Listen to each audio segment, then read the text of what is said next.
የካቲት 30 2018 ዓ.ም በጣለው ከባድ ዝናብ በደቡብ ክልል በሰውና በንብረት ላይ ጉዳት አድርሷል።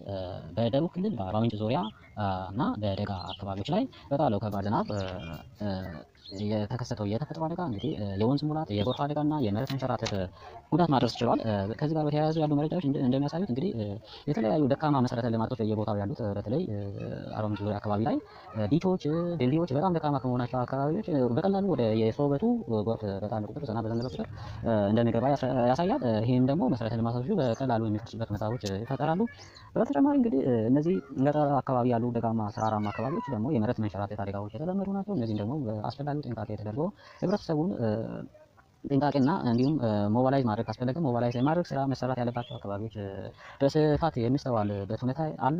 እነዚህ ሁኔታዎች እንግዲህ አርባ ምንጭ አካባቢ ወደ ቦንኬ የሚባል አካባቢ ወረዳ ላይ እነዚህ የሶስት ሰዎች ህይወት በመሬት መንሸራተት እንደሞቱ መረጃዎች ይጠቁማሉ። ከዚህ ጋር በተያያዘ እንግዲህ የተለያዩ መሰረተ ልማቶችም አካባቢው ላይ እንደ ወደሙና ንብረት ሰብል ላይ ጉዳት እንደደረሰ መረጃዎች ይጠቁማሉ።